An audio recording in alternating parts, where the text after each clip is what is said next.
आखिर क्यों भगवान जगन्नाथ को अपना ही मंदिर छोड़ना पड़ा? जानिए इसका रहस्य। जय श्री जगन्नाथ मित्रों।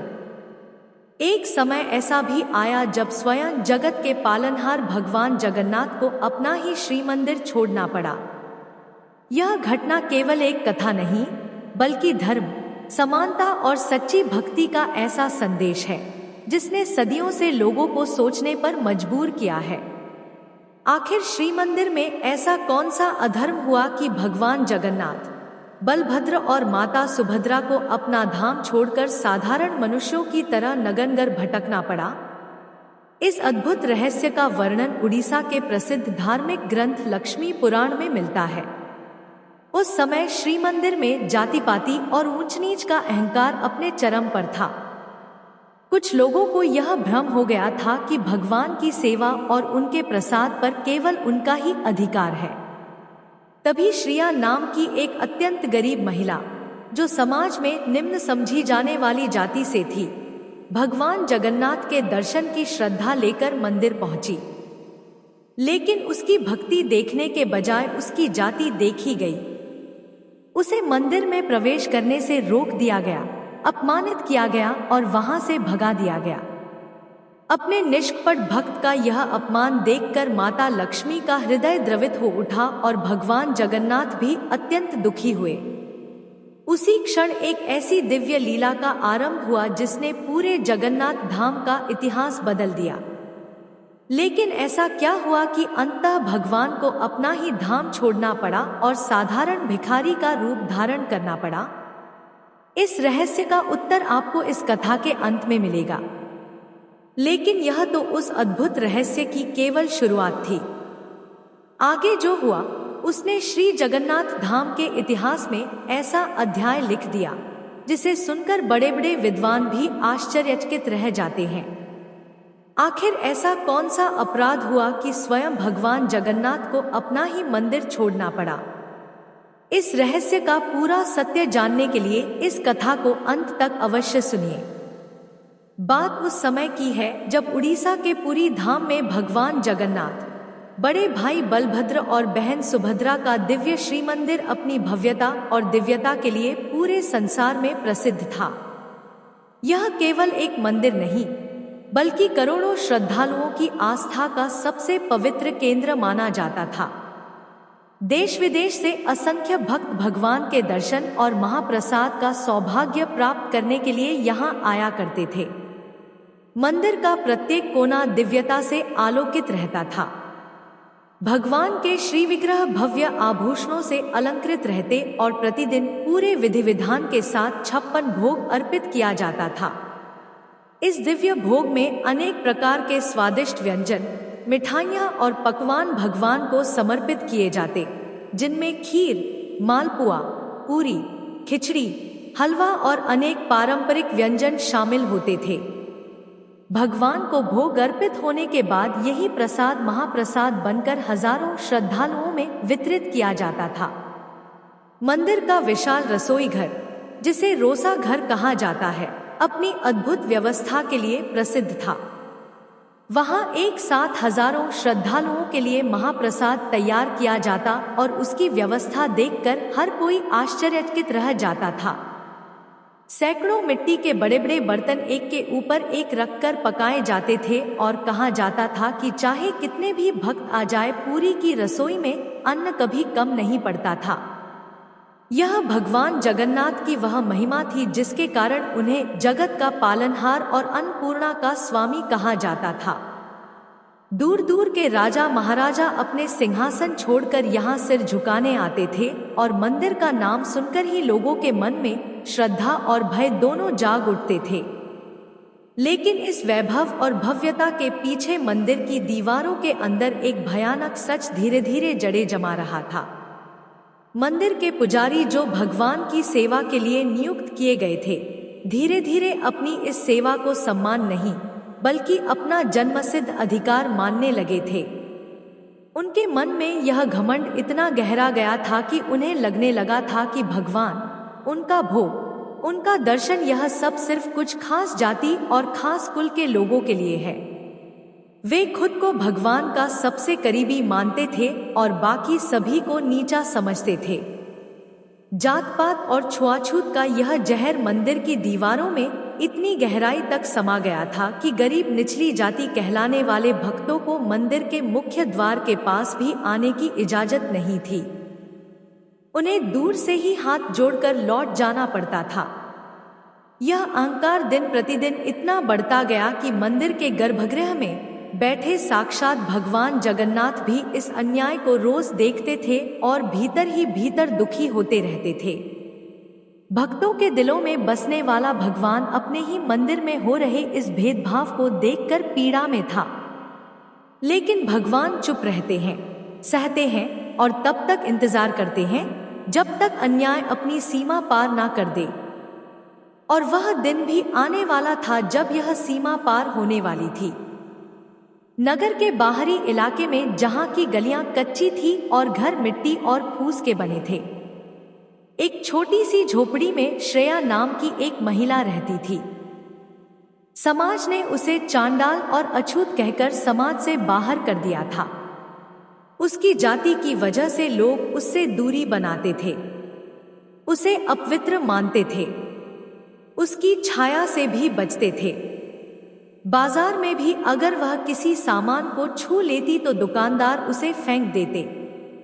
पानी के कुएं पर भी उसे जाने की मनाही थी। उसे अलग से बने एक छोटे से कुएं से पानी भरना पड़ता था। यह उसकी रोज की जिंदगी थी। अपमान, दूरी और तिरस्कार। लेकिन इन सबके बीच श्रेया के दिल में भगवान जगन्नाथ के लिए जो श्रद्धा थी वो किसी भी ऊंची जाति के व्यक्ति से कहीं ज्यादा गहरी और सच्ची थी। रोज सुबह वह ब्रह्मा मुहूर्त में उठती, ठंडे पानी से स्नान करती, अपने छोटे से घर को साफ करती और भगवान का नाम जपते हुए अपना दिन शुरू करती। उसके मन में सिर्फ एक ही इच्छा थी, सिर्फ एक बार अपने भगवान जगन्नाथ के दर्शन कर लेना।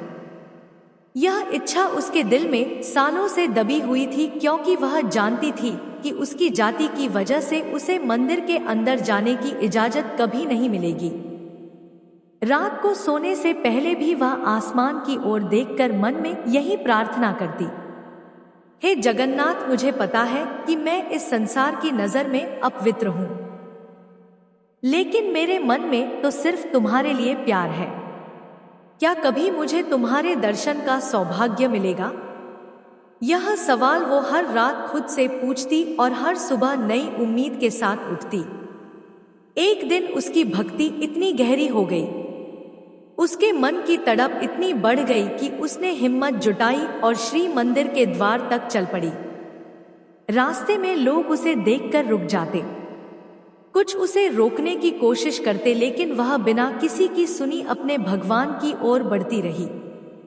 उसके कदम कांप रहे थे, उसके मन में डर भी था, लेकिन भगवान के प्रति प्रेम उस डर से कहीं ज्यादा बड़ा था। जब वह मंदिर के द्वार के पास पहुंची, उसके हाथ जुड़े हुए थे, आंखों में भक्ति के आंसू थे। उसकी नजरें मंदिर के विशाल शिखर पर टिकी हुई थी, मानो वो उस शिखर के पार जाकर अपने भगवान को देख रही हो। लेकिन जैसे ही उसने मंदिर के द्वार की ओर एक और कदम बढ़ाया, पुजारियों की नजर उस पर पड़ गई। उन्होंने पहचान लिया कि वह किस जाति से है और तुरंत उनके चेहरे क्रोध से भर गए। एक पुजारी चिल्लाया, रुक जा, तुझे यहाँ आने की हिम्मत कैसे हुई? तू जैसी अछूत इस पवित्र भूमि को छू भी नहीं सकती। दूसरे पुजारी ने और भी कठोर शब्दों में उसे डांटा। श्रेया ने हाथ जोड़कर विनती की, मुझे सिर्फ एक झलक चाहिए, सिर्फ एक दर्शन, मैं अंदर नहीं जाऊंगी, सिर्फ दूर से देख लूंगी। लेकिन उन्होंने उसकी एक बात नहीं सुनी। उन्होंने उसे रोकने की कोशिश की, उसे चिल्लाकर अपमानित किया और जब वह फिर भी आगे बढ़ने की कोशिश करने लगी तो उन्होंने बड़ी निर्दयता से उसे धक्के मारकर जमीन पर गिरा दिया। श्रेया की विनती, उसकी भक्ति, उसके आंसू कुछ भी काम नहीं आया। पुजारियों ने नगर के कुछ लोगों को बुलाया और कहा, इस अपवित्र औरत को नगर की सीमा से बाहर फेंक दो ताकि यह दोबारा यहाँ आने की हिम्मत ना करे। लोग उसे घसीटते हुए नगर के बाहर ले गए। रास्ते में लोग उसे देखकर हंसते रहे, ताने मारते रहे और कुछ ने तो उसे अपवित्र कहकर थूक भी दिया। श्रिया रोते हुए धूल और मिट्टी में लिपटी हुई नगर की सीमा से बाहर अपनी झोपड़ी की ओर चली गई। उसका पूरा शरीर दर्द से कांप रहा था। उसके घुटनों से खून बह रहा था, लेकिन उससे भी ज्यादा दर्द उसके दिल में था। उसका दिल टूट चुका था, लेकिन उसकी भक्ति नहीं टूटी। वो रोते रोते भी मन में भगवान का नाम जप रही थी और बार बार खुद से कह रही थी, शायद मेरी भक्ति में ही कोई कमी है, शायद मैं सच में इस लायक नहीं हूं। लेकिन उसकी यह बेइज्जती सिर्फ नगरवासियों ने ही नहीं देखी। यह सब कुछ गर्भगृह में बैठे भगवान जगन्नाथ, बड़े भाई बलभद्र, बहन सुभद्रा और माता लक्ष्मी की दिव्य आंखों के सामने भी हो रहा था। मंदिर के भीतर बैठे हुए भी उनकी दिव्य दृष्टि बाहर हो रही इस घटना को साफ साफ देख रही थी। वह सब कुछ देख रहे थे, सुन रहे थे और उनके भीतर एक तूफान उठ रहा था। अपने एक सच्चे भक्त का यह अपमान देखकर भगवान जगन्नाथ का हृदय क्रोध और गहरे दुख से भर उठा। उस रात मंदिर के गर्भगृह में चारों दिव्य शक्तियों के बीच एक मौन समझौता हो गया। कोई शब्द नहीं बोला गया, लेकिन एक दिव्य संकेत में सब कुछ तय हो गया। यह तय हो गया कि अब समाज के इस झूठे घमंड को, इस अंधी जातिवादी सोच को तोड़ना ही पड़ेगा। और इसके लिए भगवान ने एक ऐसी लीला रचने का फैसला किया जो पूरी सृष्टि को हिलाकर रख देगी। एक ऐसी लीला जिसमें स्वयं भगवान को कष्ट सहना पड़ेगा ताकि समाज को सच्चाई का आईना दिखाया जा सके। मार्गशीर्ष माह का वह गुरुवार था जो आगे चलकर इतिहास में दर्ज होने वाला था।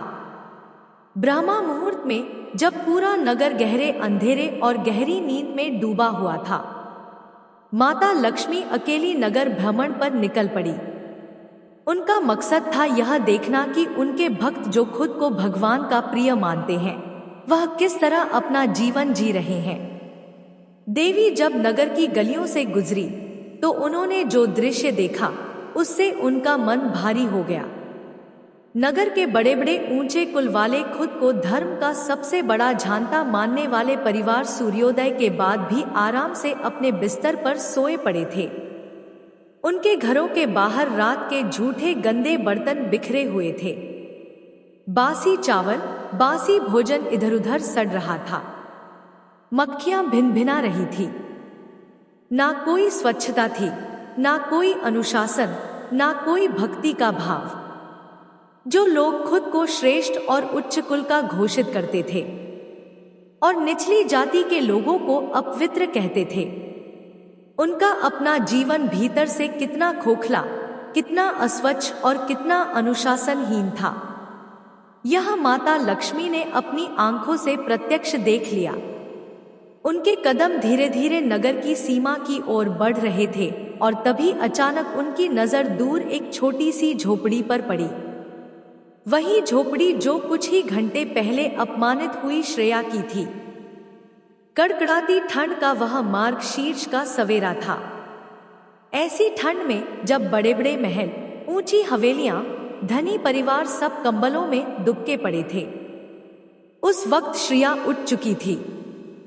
वो रात की बेइज्जती को, अपने शरीर के दर्द को, सारे दुख को पीछे छोड़कर ठंडे पानी से स्नान कर चुकी थी। उसने अपने छोटे से घर के आंगन को गोबर से लीप कर पवित्र कर लिया था और अपने थके हुए कुछ जगह से जख्मी हाथों से एक सुंदर रंगोली सजा रही थी। वो घर इतना पवित्र, इतना भक्ति और निर्मलता से भरा हुआ था कि माता लक्ष्मी, जो किसी भी ऊंचे महल में रुकी नहीं, खुद को उस छोटी झोपड़ी के सामने रुकने से रोक नहीं पाई और श्रेया को अपने दिव्य दर्शन दे दिए। उसकी आंखों के सामने स्वयं देवी लक्ष्मी खड़ी थी। श्रेया तुरंत भूमि पर गिर पड़ी और रोने लगी। माता, मैं इस सौभाग्य के योग्य नहीं हूं। कल मुझे मंदिर से अपमानित करके निकाल दिया गया था और आज आप स्वयं मेरे इस छोटे से घर में पधारी हैं। बेटी, भगवान कभी जाति नहीं देखते, वे केवल हृदय की पवित्रता देखते हैं। माता के यह वचन कर श्रिया की आंखों से खुशी के आंसू बहने लगे। लेकिन भगवान की यह लीला अभी पूरी नहीं हुई थी।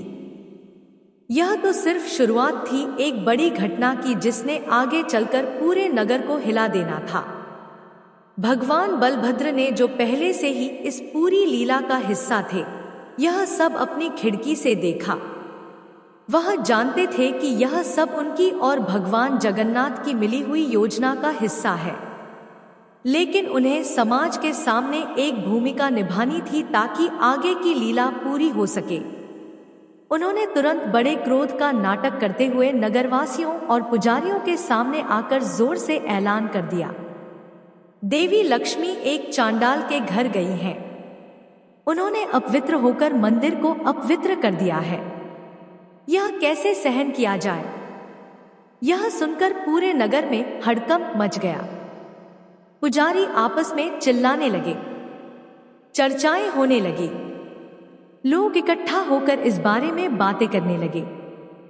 समाज के अंधे कठोर नियमों का हवाला देकर यह मांग उठने लगी कि देवी लक्ष्मी को मंदिर के भीतर रहने का अधिकार नहीं है, क्योंकि उन्होंने एक अपवित्र स्थान पर जाकर खुद को अपवित्र कर लिया है। भगवान जगन्नाथ, जो मन से बिल्कुल नहीं चाहते थे कि उनकी अपनी पत्नी माता लक्ष्मी को इस तरह अपमानित किया जाए, फिर भी समाज के सामने इस नाटक को पूरा करने के लिए अपने मन को कठोर करके माता लक्ष्मी को श्री मंदिर से बाहर निकाल दिया। लेकिन जैसे ही उनके कदम मंदिर की सीमा से बाहर निकले, वैसे ही एक चमत्कारी और भयानक घटना घटी। मंदिर के पुजारी यह देखकर सन्न रह गए। उनकी आंखों के सामने सदियों की संपत्ति, सदियों का वैभव एक पल में मिट्टी बन गया था। वह दौड़कर भंडार गृह में गए, लेकिन वहां सिर्फ खाली बर्तन और राख पड़ी थी। किसी को समझ नहीं आ रहा था कि यह सब कैसे हो गया। जिस भगवान के नाम पर पूरी सृष्टि का अन्न भंडार भरा रहता था, जिनकी कृपा से करोड़ों लोगों को भोजन मिलता था, वही भगवान जगन्नाथ, बलभद्र और सुभद्रा रातों रात दाने दाने के मोहताज हो गए। मंदिर के भीतर अन्न का एक भी कण नहीं बचा था। पुजारी भी अब भूखे रहने को मजबूर हो गए, क्योंकि भंडार पूरी तरह खाली हो चुका था। सोचिए, जिस भगवान की पूजा के लिए राजा महाराजा अपने सिंहासन छोड़कर सिर झुकाते थे, जिनके चरणों में बड़े बड़े सम्राट नतमस्तक होते थे, वही भगवान अब साधारण भिखारी का रूप लेकर नगर की धूल भरी गलियों में भटकने लगे। उनके वस्त्र मैले हो गए, उनके पैरों में छाले पड़ गए और उनकी आंखों में भूख की वह पीड़ा साफ झलकने लगी, जो किसी सामान्य इंसान को भी असहनीय लगती। भूख और प्यास से तड़पते हुए तीनों भाई बहन घर घर जाकर भीख मांगने लगे। वह दरवाजे दरवाजे जाते, हाथ फैलाते, कुछ भोजन दे दो कहकर गुहार लगाते। लेकिन यह कोई साधारण भूख नहीं थी। यह तो स्वयं माता लक्ष्मी की रची हुई दिव्य लीला का हिस्सा थी। जहां भी भगवान जगन्नाथ भोजन मांगने जाते, माता लक्ष्मी की माया से वह भोजन या तो अचानक जल जाता या उनके हाथ लगते ही गायब हो जाता। कभी कोई दरवाजा खुलता ही नहीं था, कभी कोई दरवाजे पर ही उन्हें खाली हाथ लौटा देता, यह कहकर कि हमारे पास भी ज्यादा कुछ नहीं है, जाओ कहीं और से मांग लो। एक जगह तो ऐसा भी हुआ कि एक धनी व्यक्ति ने उन्हें भोजन की एक थाली दी, लेकिन जैसे ही उन्होंने उसे हाथ में लिया, थाली अचानक हाथ से छिटक कर जमीन पर गिर गई और सारा भोजन धूल में मिल गया। कई दिनों तक यह सिलसिला इस तरह चलता रहा। भगवान जगन्नाथ, जो सारी सृष्टि का पालनहार है, जो हर जीव की भूख मिटाता है, खुद भूख से तड़प रहे थे। बलभद्र की हालत भी कुछ अलग नहीं थी। उनका विशाल शरीर अब कमजोरी से कांप रहा था। सुभद्रा, जो हमेशा अपने भाइयों के साथ चलती थी, उनके पैर भी अब लड़खड़ाने लगे थे, लेकिन तीनों ने हिम्मत नहीं छोड़ी, क्योंकि वह जानते थे कि यह सब एक बड़े उद्देश्य के लिए हो रहा है।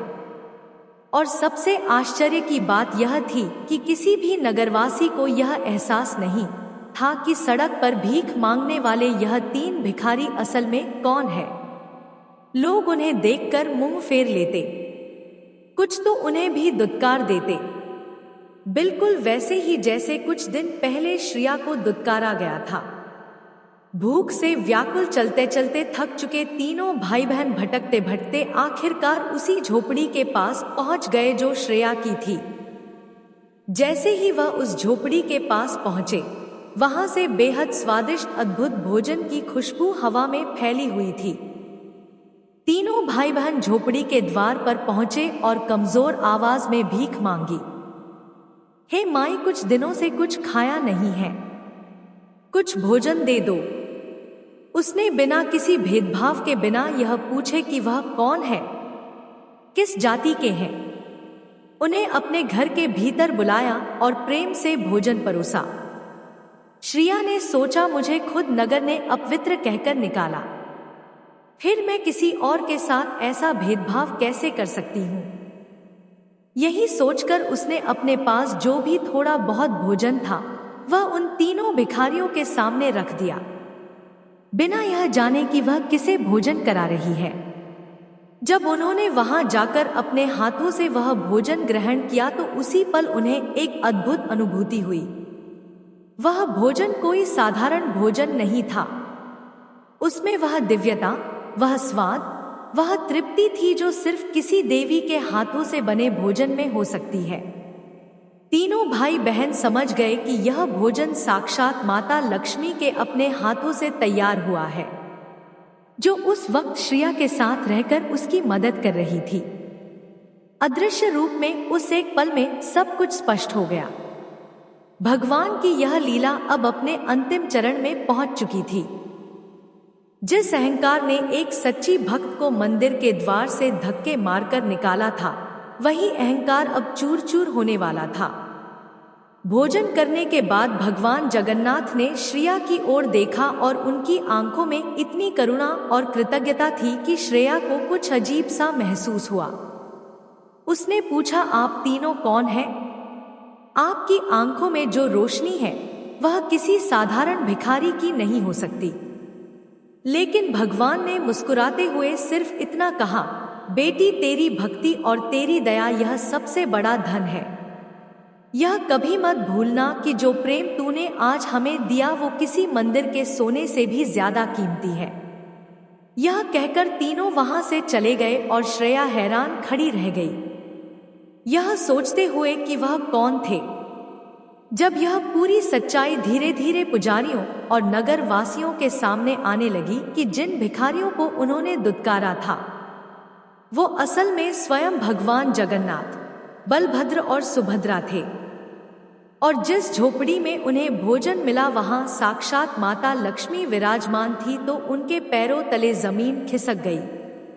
यह खबर पूरे नगर में आग की तरह फैल गई। हर कोई एक दूसरे से पूछ रहा था, क्या यह सच है कि भगवान खुद भिखारी बनकर हमारे बीच घूम रहे थे और हमने उन्हें पहचाना भी नहीं? कुछ लोगों ने तो याद किया कि उन्होंने भी इन 3 भिखारियों को दुत्कारा था, और यह सोचकर वह डर से कांप उठे। जिन भगवान को उन्होंने अपनी निजी संपत्ति समझ रखा था, जिनके दर्शन पर उन्होंने सिर्फ अपनी जाति का अधिकार समझा था, वही भगवान भूख से तड़पते हुए एक अछूत कहलाने वाली महिला के घर में भोजन ग्रहण कर रहे थे। यह सच्चाई किसी भी पुजारी के लिए सहन करना मुश्किल था। मंदिर के सभी पुजारी जिन्होंने श्रेया का अपमान किया था, वह श्रेया की झोपड़ी की ओर दौड़े और उसके पैरों में गिर पड़े। उन्होंने कहा, हमें क्षमा कर दो श्रेया, हमने तुम्हें नहीं साक्षात भगवान को अपमानित किया था। हमारी आंखों पर अहंकार का पर्दा पड़ा था। फिर वह माता लक्ष्मी के चरणों में भी गिरकर क्षमा मांगने लगे। उन्होंने स्वीकार किया कि उन्होंने भगवान के नाम पर सिर्फ अपना अहंकार पाला था, सच्चे धर्म को नहीं समझा था। उन्होंने यह स्वीकार किया कि भक्ति का कोई जाति, कोई कुल, कोई ऊंच नीच नहीं होता, और यह सबक उन्हें भगवान ने खुद भूखे रहकर, खुद अपमान सहकर सिखाया था। जब पुजारियों और नगरवासियों का पश्चाताप सच्चा साबित हुआ, जब उनके अहंकार पूरी तरह टूट गया, तब भगवान जगन्नाथ, बलभद्र और सुभद्रा फिर से अपने श्री मंदिर में वापस लौट आए। साथ में माता लक्ष्मी भी पुनः मंदिर में विराजमान हो गई। जैसे ही देवी लक्ष्मी ने पुनः मंदिर में प्रवेश किया, मंदिर का खोया हुआ खजाना, 56 भोग की वह पूरी व्यवस्था, सब कुछ फिर से पहले जैसा, बल्कि उससे भी ज्यादा भव्य रूप में लौट आया। लेकिन इस घटना ने पूरे नगर को, पूरे समाज को एक ऐसी अमिट सीख दे दी जो आज भी पूरी धाम कथाओं में श्रद्धा के साथ सुनाई जाती है। यह कथा हमें सिखाती है कि भगवान के लिए न कोई ऊंचा है और न कोई नीचा। उनके लिए सबसे मूल्यवान केवल सच्ची श्रद्धा, निष्कपट प्रेम और निर्मल हृदय की भक्ति है। जब अहंकार और भेदभाव का सामना सच्ची भक्ति से हुआ, तब अंत में विजय भक्ति की ही हुई। उस दिन के बाद उस भक्त स्त्री को समाज में वह सम्मान प्राप्त हुआ जिसकी वह वास्तव में अधिकारी थी। जिन्होंने कभी उसे तिरस्कार की दृष्टि से देखा था, वही उसकी भक्ति के सामने नतमस्तक हो गए। उसकी कथा पीढ़ी दर पीढ़ी इसलिए सुनाई जाती रही ताकि हर व्यक्ति यह समझ सके कि भगवान की कृपा न जाति देखकर मिलती है, न धन देखकर और न ही ऊंचे कुल को देखकर। भगवान केवल हृदय की पवित्रता, विश्वास की दृढ़ता और प्रेम की सच्चाई को स्वीकार करते हैं। यह कथा हमें यह संदेश देती है कि मनुष्य की सबसे बड़ी पहचान उसका जन्म नहीं, बल्कि उसका चरित्र और उसकी भक्ति है। जो व्यक्ति सच्चे मन से भगवान का स्मरण करता है, उसके लिए ईश्वर के द्वार सदैव खुले रहते हैं। इसलिए हमें कभी भी किसी के साथ जाति, ऊंच नीच या सामाजिक स्थिति के आधार पर भेदभाव नहीं करना चाहिए। भगवान की दृष्टि में सभी समान हैं, और सच्ची भक्ति ही उनके हृदय तक पहुंचने का सबसे सरल और श्रेष्ठ मार्ग है। जय श्री जगन्नाथ मित्रों।